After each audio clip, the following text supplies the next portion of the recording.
Inner Voice, a heartfelt chat with Dr. Foojan.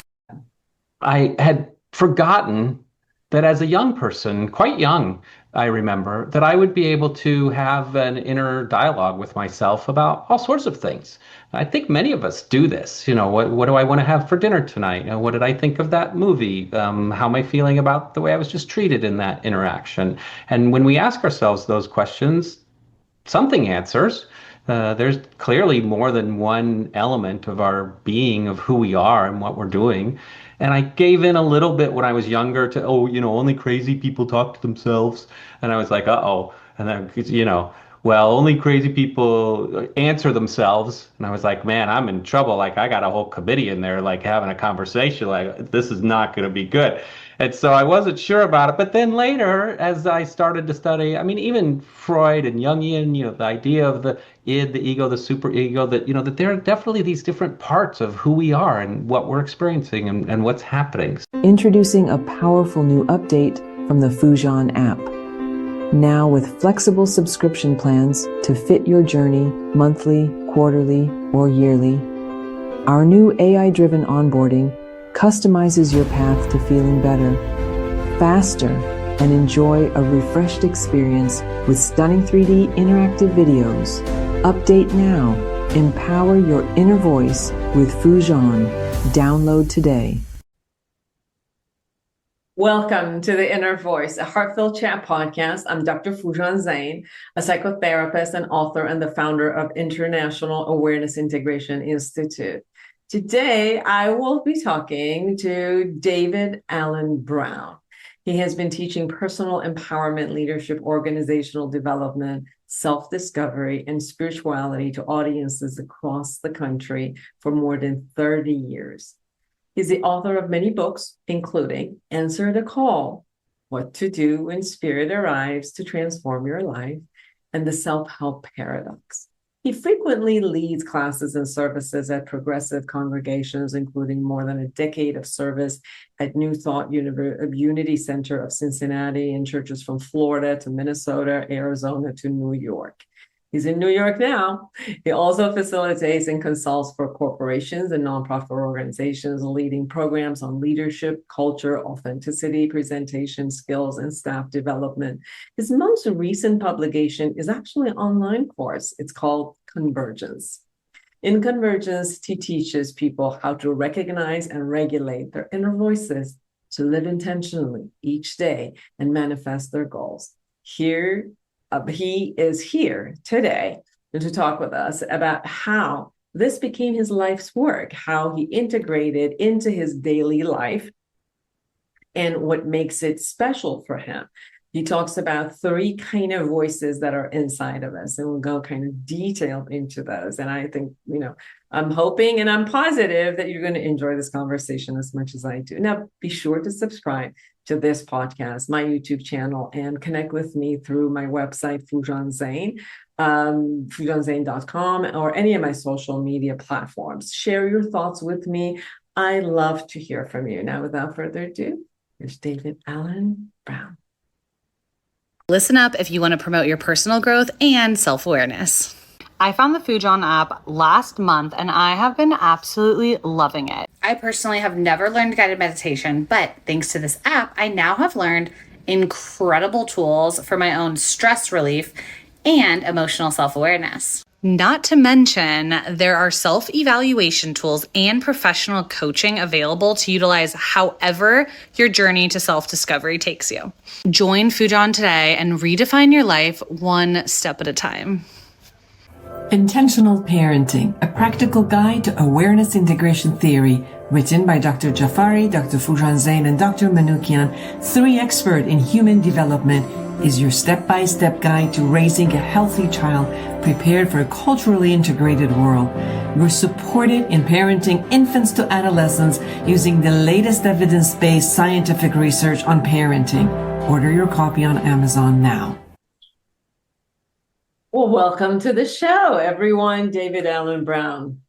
Thank you so much for having me. It's an honor. Chris, thank you for being here all the way from New York. So everyone who's listening or watching us, we're coast to coast, right? That's right. So, you have developed a program named Convergence, and there's a interesting conversation around an inner world that you connect to, and there's elements of connection that shows up, and I got very interested to really get to know. First of all, what is convergence and what is the elements of connection? But maybe before you share that with us, your path toward this concept of, the growth and bringing all of this together, because it's like most of us, right? Like I created awareness integration theory, and it was part of my healing toward myself, and then the presence of the healing toward my clients, and learning everything that I've ever learned and bringing them together to create that flourishes that. And I really am interested in your journey, as it developed to the model of convergence. Yeah, thank you for asking. And I think we share that sense of passion and completion.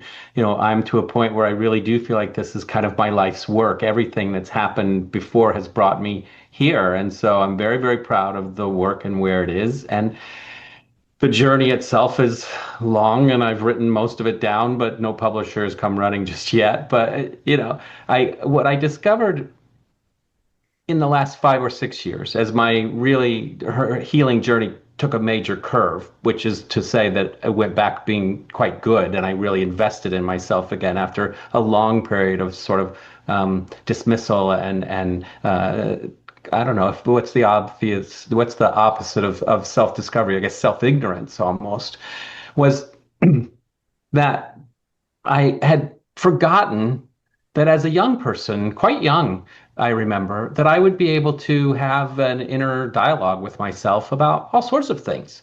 I think many of us do this. What do I want to have for dinner tonight? What did I think of that movie? How am I feeling about the way I was just treated in that interaction? And when we ask ourselves those questions, something answers. There's clearly more than one element of our being, of who we are and what we're doing. And I gave in a little bit when I was younger to, only crazy people talk to themselves. And I was like, uh-oh. And then, well, only crazy people answer themselves. And I was like, man, I'm in trouble. Like, I got a whole committee in there, like having a conversation, like, this is not going to be good.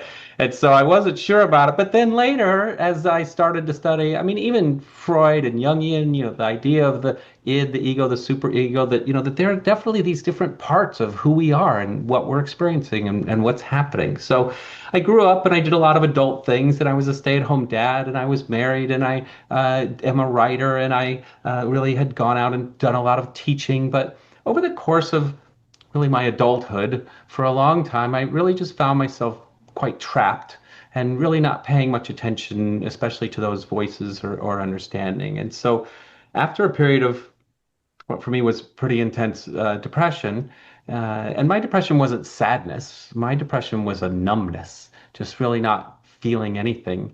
I began to make a turn and found good help, and really began to be authentic and open, and all of a sudden recognized that these inner parts of me had been desperate to play a part in the act of living, so to speak.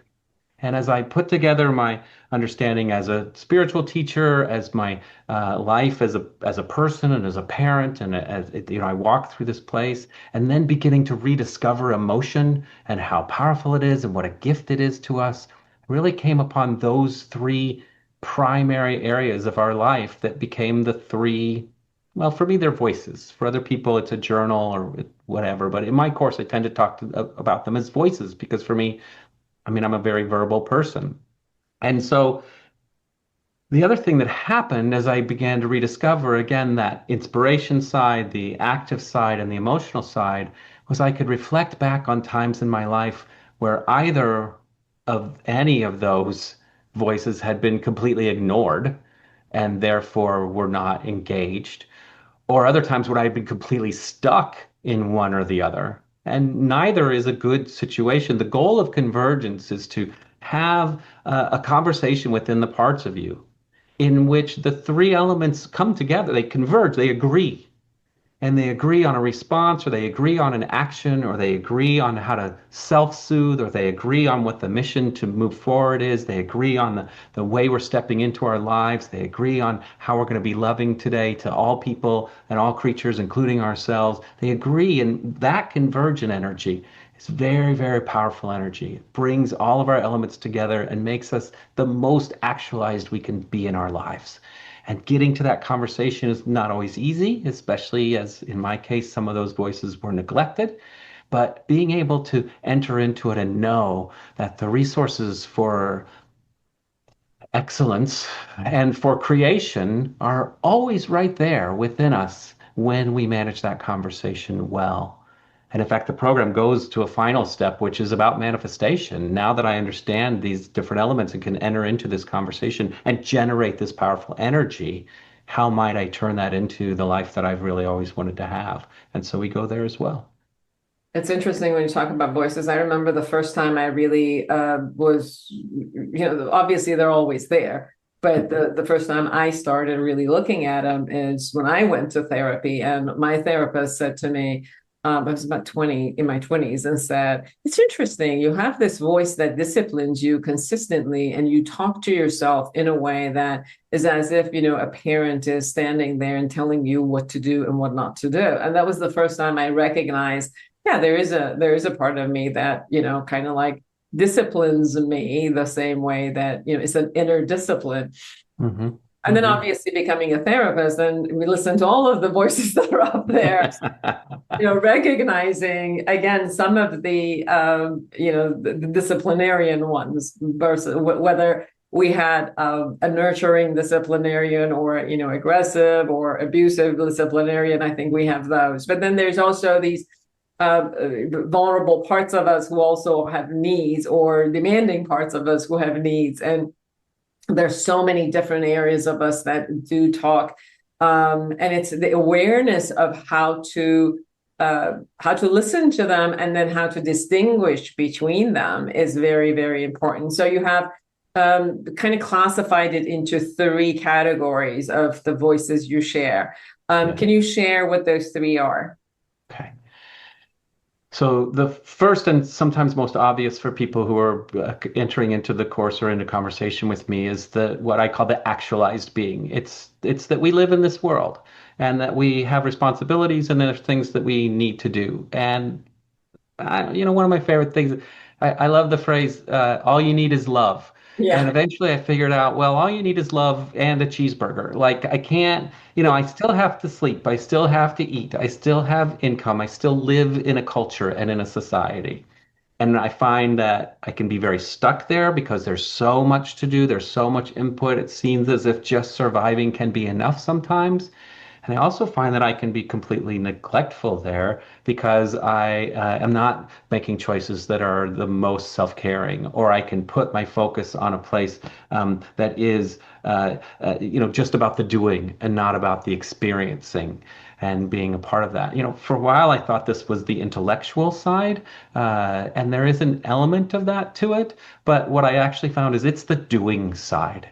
Because when voices converge, this is the side that comes through and then takes action and is inspired to do, which is lovely for us to realize that in real life there is impact in everything that we do, and so we want to do that in an inspired way.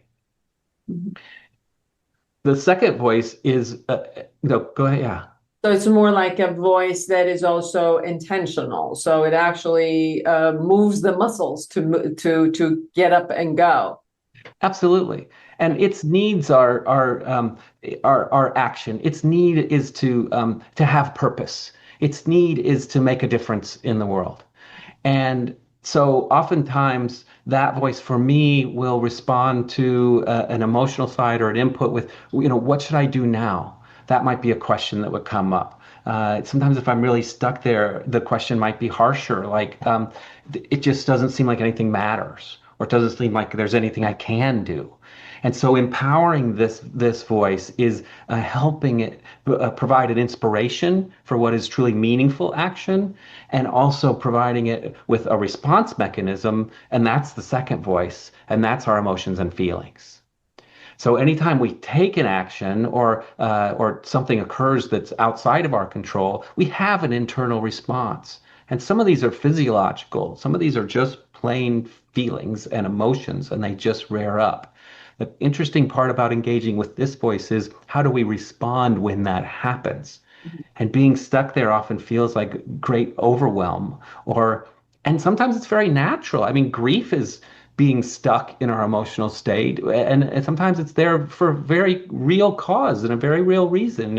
It's not that all of this is in balance perfectly every time. It's that are we engaging with it when it does happen? Because what I came to discover was I completely neglected my feelings. I was raised that anger was bad. I was led to believe that happiness should be the natural common state. I didn't know what to do with envy. I didn't know, fear in a spiritual sense was verboten for me in some of my teaching.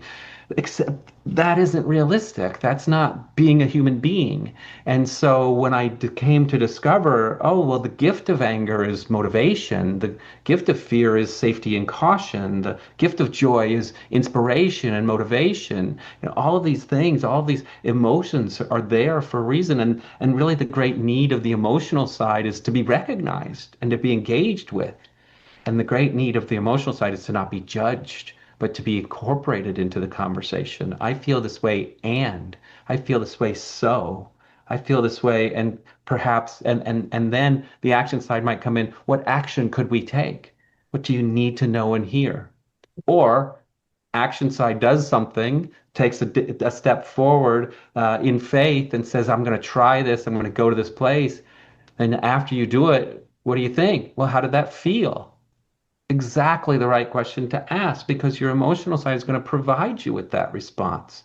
I felt scary but excited. I felt elated and invested. I felt very uncomfortable. This doesn't seem right for me. Okay, great. Let's listen to all those voices so that we can incorporate them into the actions that we do and not just be blindly or blithely walking through our lives.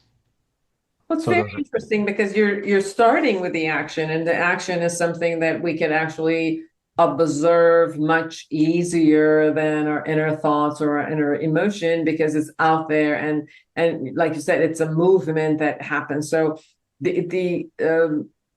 you start with action. Sometimes we start with the thought, the emotions that lead to action. You're also looking at the action that is there and the thought process that puts us into action, and then looking at the emotions that are there, which again, incorporating the emotion as a motivation piece into the action, or to incorporate the emotion, looking at what your needs and desires are. So emotions are also the voice of that for you, because they'll tell you, I'm sad or resentful and all of that because the need is not getting met, or I'm excited and content and happy because my needs are being met. So, right. and then you're looking at, okay, if they're met, awesome. If they're not met, then what is the action I need to do in order to create that need to be met? Yes, absolutely. And I start even in this conversation from action, because I think my experience in working and coaching with people is that that's so often just where they are. You start, what did you do today? What action did you take today? How did you make it through today? What is it that you want to have do? And we are, maybe to an unfortunate degree, led to believe that the what we receive in return is the point. Well, I did this so that I could get money. Oh, I did this so that I could, have this impact on this person. It's very externalized.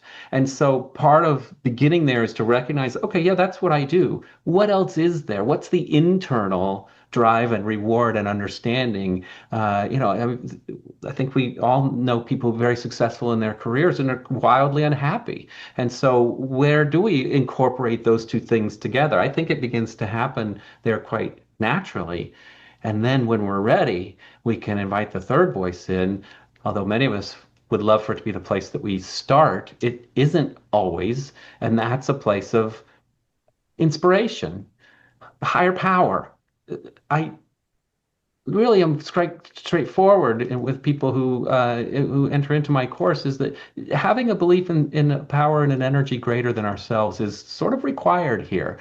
And I'm not starting a church. You'll define that for yourself, whatever greater power that you understand. I kind of draw that phrase from 12-step programs, higher power. You can define that. And yet, if you're agnostic or atheistic, my course isn't for you, because what happens is the magic of bringing the voices together with something that is so powerful, so omniscient, so interconnected with everything that we do, and really fundamentally such the basis of the insightful and practical love that we really all want to converge upon or bring into our experience, both in our actions and to help nurture and understand our feelings. How do you how do you let's say recognize that there is a voice of a higher power or a higher self that is there? I remember talking to someone, and they told me that, it was actually one of our guests in the podcast, and she said, she was talking about her own divorce, and she was remorseful about her divorce. And she said, that as I kept talking to my God and saying, and why wasn't I listening, and why wasn't I talking? And then at one point, and I said, what is it that you recognize as that?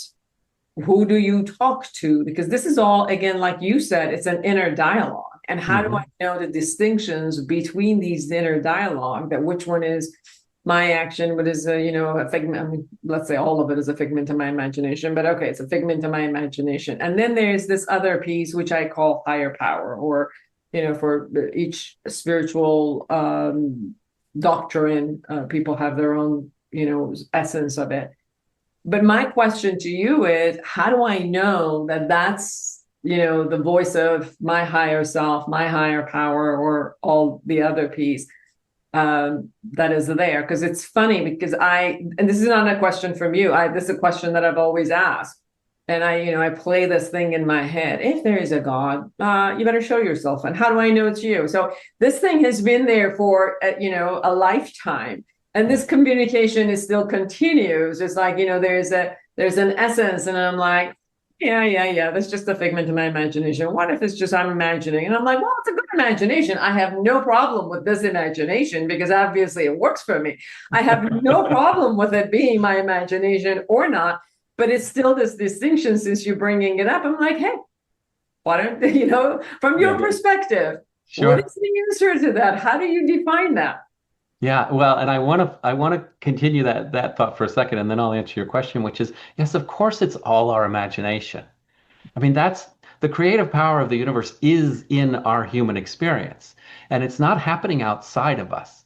I mean, I would invite people to look around the room that they're in right now, or whatever condition they're in, and aside from things that are naturally growing, like plants or trees or whatever, realize that everything else that you're seeing is a result of human imagination and exploration. The fact that we're coast to coast right now, this computer, this mug, how did pottery come to be? The most basic to the most advanced things have all come from human imagination. And so, yes, of course, it's our imagination. That's the very power that we're talking about. We're not dismissing that as, oh, it's just my imagination. Yes, convergence is putting these elements into the very amazing human function of imagination and creation. So I just want to reiterate that, yes, of course it is, and yay, because what many of us don't do is engage in that. We say, oh, it's just happening. I don't know how this pencil got here. I don't know how this got here. Life is just this thing. It just keeps coming at me. It's just bombarding me. I don't know what to do. It's just, no. The engagement.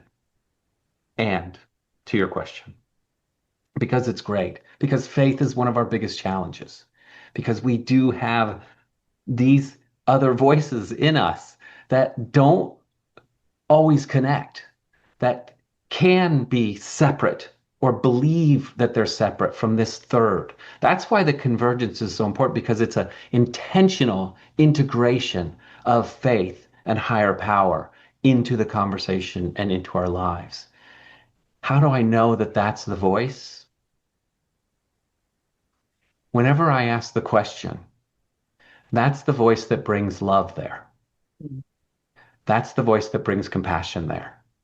That's the voice that brings forgiveness and understanding there, consistently, effortlessly, timelessly, without fail, every time. Your emotions are validated and embraced.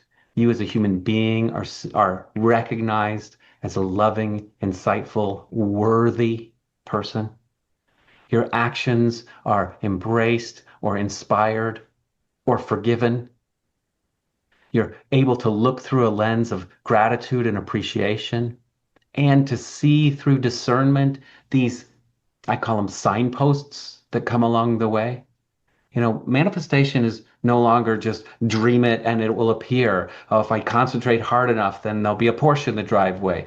Manifestation is understanding that by responding to a call to do an inspired action or behave in an inspired way, that we will become able to discern signposts of, oh, and that was the right thing. Sometimes they're very distinct feelings. Sometimes they're real life acquisitions in what we're doing. Other times they're the loving embrace of a higher power that says, dear one, you have done the best you can. You are enough and you are worthy today. And just know that without ceasing. And the remarkable thing about hearing that voice one time is it becomes so comforting.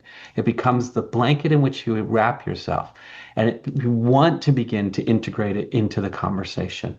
And that's part of what we provide is, okay, spiritual practice is called that for a reason. We practice how we develop our faith, how we work with discernment, how we recognize signs, how we enter into prayer and conversation. It becomes an integrated practice, and it takes time. And yet, I never fail to feel or experience or invite in or be inspired by that well of unconditional love.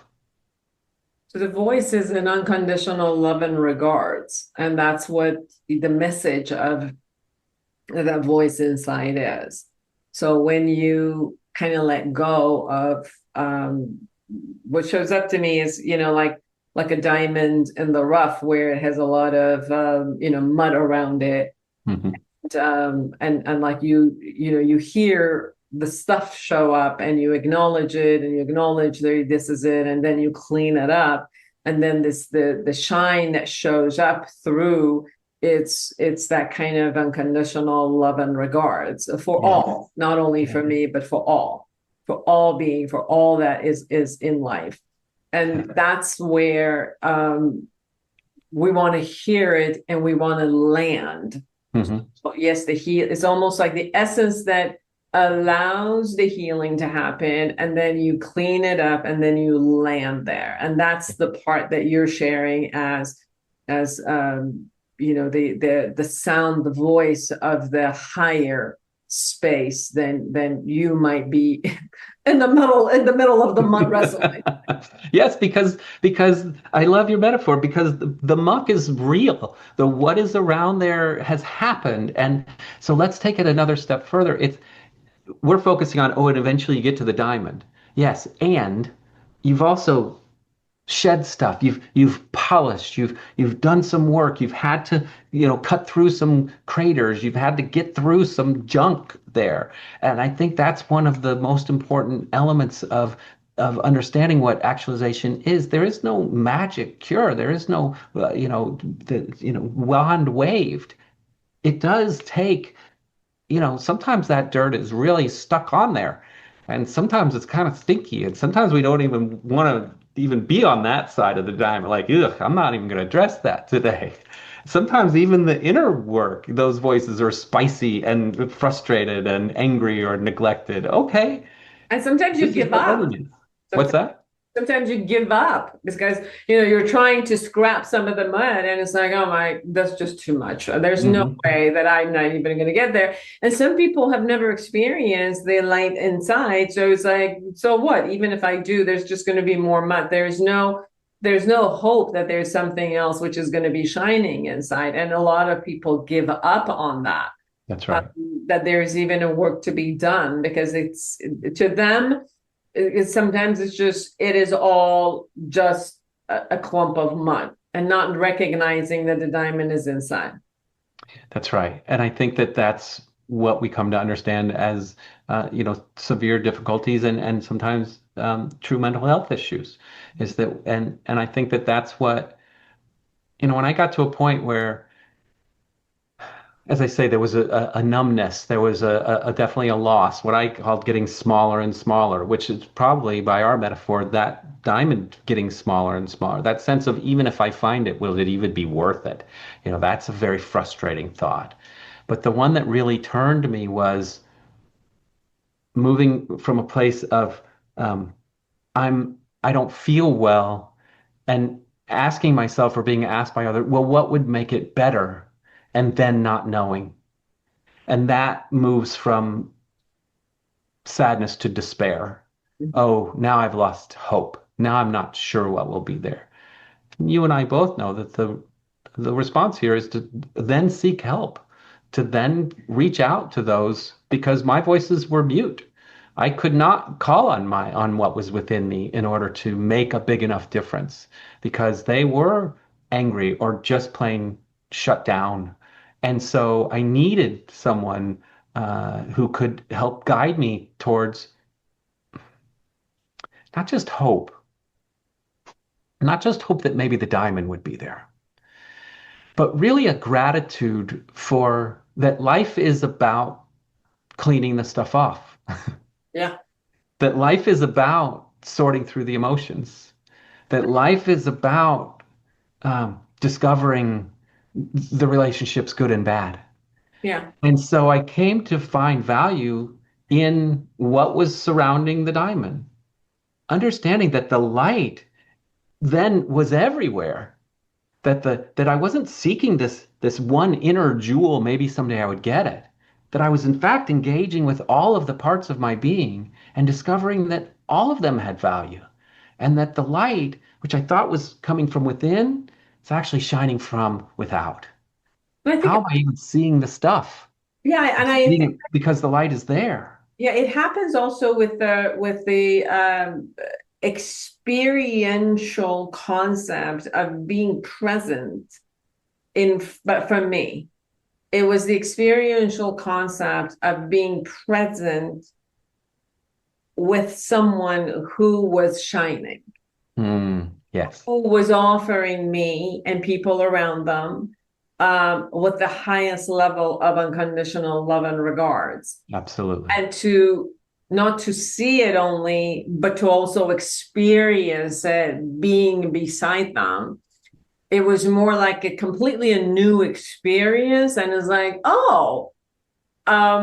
it's not just a theory, it actually exists. And then I think that when you experience the existence of it, then it's like, okay, I'm ready to get away, I'll shake off these months. And yes, I know it has helped, but and I think part of like what people experience in the right psychotherapy or coaching or, spiritual places that they go, it's like this experiential concept, not only like, oh yeah, there's somewhere light there, yeah, sure, I've never experienced it, so oh well, but to experience it in the being of the presence of someone who has that shine. And then you get a glimpse of the experience, you get a glimpse of that feeling that arises, which then gives you the motivation, which then gives you the other side of you, the other voice motivation of, hey, maybe I can do this work because now I have the hope or the faith or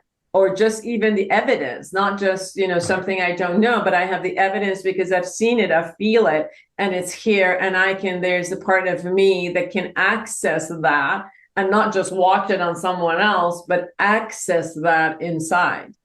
Absolutely. And I want to reflect that how beautifully, whether you were intending to or not, you illustrated the three aspects that are there. You use the words. There's an action, there's an experience, there's a something that happens that makes you feel a certain way, which leads you to an understanding. It's exactly what I'm talking about. And it's very natural for us to go to that place.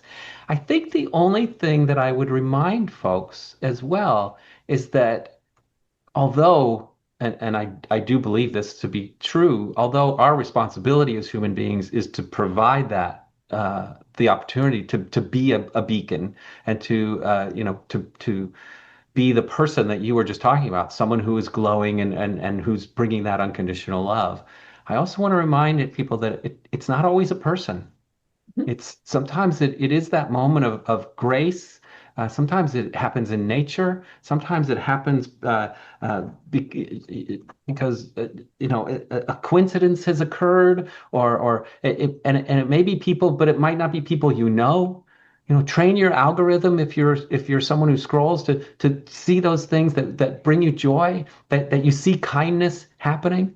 They've done studies about that. You're probably familiar that in brain chemistry, seeing an act of kindness creates the same response in our brains as doing an act of kindness. It's Yes. fascinating and amazing. And so we have the ability to cultivate these things without, and I guess all I was cautioning about is without believing that it's a certain relationship that does it for us. It I is, in fact, the light that comes from people all over. Yeah, I've had many clients who they were very much abused by human beings. So they found that with their pets first. They found that Sure. beauty and love through, the relationship with their dog, with their cat. And that begun the concept, it's like the dog, every time they sees you, so much unconditional love and regards to you, even if, at one point you're disciplining or, putting a leash on the dog, there's still so much loving you. And these were the first elements of experiencing kind of like a personal love that they could relate to and experience. And then, yes, going with the nature and how it could take care of you. And then slowly but surely, allowing other people who would shine to possibly get role model and then allow to your life. So that's for sure. It really does. It doesn't have to be in particular with one or two particular ways of relationship. Yeah, beautiful. So, okay, so kind of like wrapping up, we have your model of convergence brings you to the awareness of the three kinds of voices, internal dialogues, internal parts of you. One is action oriented, one is emotion oriented, and one is the unconditional regards and love oriented that holds and contains all of this and brings the message from that context into the emotion and the action as you move forward, and how to come to understand and aware and then lead and guide yourself into that part that then these three voices are dialoguing with each other and kind of getting aligned in what it is. And then as we're coming to the close, let's hit the manifestation part. Okay. Hit the manifestation part. So in my journey, there have been many fad manifestations, I guess I should sort of say. We had books and for a while, some talk show hosts got pretty intent on what I was saying before, that sort of straight line of I pick an image in my mind, and if I stick with it and focus on it, and if I don't know, I guess if I'm good or do it right or something, then eventually that will come to pass. And I found that to be extremely frustrating, and so did most people, which is why it didn't work. And then people said, "Well, see, New Thought is bunk anyway," and then nobody believed anything anyway. So what I came to understand was that there's a cycle to true manifestation that these integrated voices help with. And sometimes the voices are a little stronger depending where you are in the cycle. So certainly there's inspiration, and there's the willingness to hear and believe and have faith in an understanding of not only worthy, but a sense of, and this is your purpose. This is what you're meant to do. This is why the universe needs you here, which fundamentally always starts with because we need you to step out and be a beacon of love. But also in the plane that we live on is, and so here's some ways to do that and also sustain yourself. After we're inspired, we do need to take some steps, some action in faith and say, okay, I'm going to try this out. I'm going to try, teaching. I'm going to try music. I'm going to try something in the medical field, finding something to do, to try and experience. And when we do that, we enter into a discernment stage, which both by the results in the action, but also listening to the feelings. How did I feel about the way that occurred? And when we feel and are confident that we're feeling motivation, joy, gratitude, appreciation, love. Oh, well, then we step forward with a great deal more trust. Now we're actually saying, oh, there seems to be signs. There's been discernment that this is actually happening. Inspiration comes in there, says, yes, thank you for recognizing the signs. Here's another. Here's another. Sometimes they're very tangible and sometimes they're more emotional. Well, so then, and this is the one that people also often get frustrated with, well, then comes you got to do the work. And you got to dive in and you got to make an action plan and you got to figure out what steps are required both on the macro level in order to get where I want to go and on the micro level. What am I going to choose to do today and in this moment? And I mean, we provide you with some real fundamental tactics for doing that because sometimes people have amazing dreams. They just don't know how to break it down into actually doing the work. And so whenever any milestone along that path, including filling out the form of what work you're going to do, then we celebrate that. And we say, yay, look at us. So, and we send that out to the universe and we say, what will happen because I've answered the call, so to speak, because I've made the choice. And the universe inspiration will come back and say, well, this is what's going to happen. And so here's the next thing that could occur. And you enter into the circle all over again, which of course isn't a circle, it's a spiral, because we just keep going up and up and up. But this notion that, well, there's a beginning and an end is no longer valid, because when we're in the flow of the process, we're just keep learning and learning and loving and loving. The one part of the misunderstanding that I think happened with a lot of the secret movement or a lot of those manifestation was, for some reason, I think because, a human being loves things effortlessly, they figured, oh, I can just sit down and I can wish, and then I open my eyes and, the genie will bring this right happen as effortlessly as the shows, in 1970s or whatever they showed us, then obviously there's nothing. And part of what you're sharing and what the actual conversation is that, yes, you have the vision, you want to manifest and all of that, but there's definitely an action part to it. It's not as effortless as you think. And, if yes, your vibration gets somewhere that you're that effortless, but most 8 billion people are not that way, and they actually do need to put some effort into it and action and skills that needs to be there. However, it's if at least what you want and what you want to manifest, at least your eyes are open to all the possibilities that are out there that you would have missed those opportunities and possibilities because you weren't looking for them, because if I'm looking for, a gourmet, Italian restaurant on the street, I'm going to bypass all the, fast foods because that's what I'm looking for. And then obviously if there is one, it'll show up for me. But if I'm really just wanting McDonald's and move forward, I'm going to miss the Italian restaurant because I'm not looking for it. I'm looking for something else. So it's that openness of knowing what it is you want, and then therefore your eyes are open to all the opportunities. And then, yes, it takes that action part of you to move forward. We got about 1 minute to kind of wrap up. Anything we haven't said that you really, really want people to know?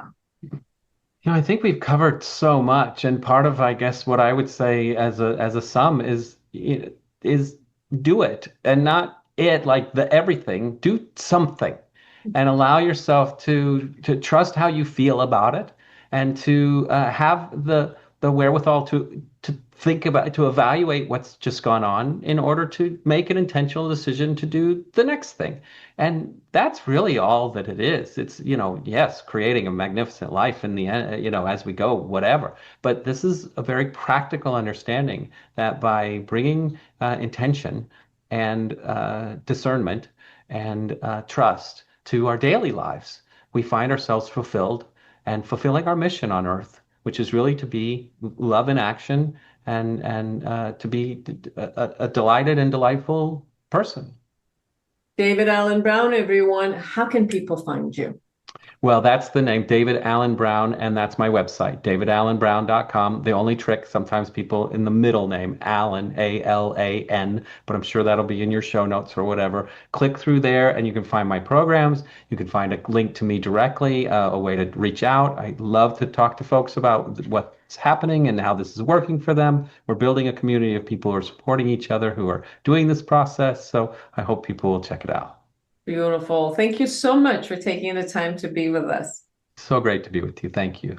And for all of you who are out there, create an amazing life for yourself and everyone around you. And if you liked what you heard and something in this conversation inspired you, please share with others and share the love. That's all I can say. And until next week, bye-bye.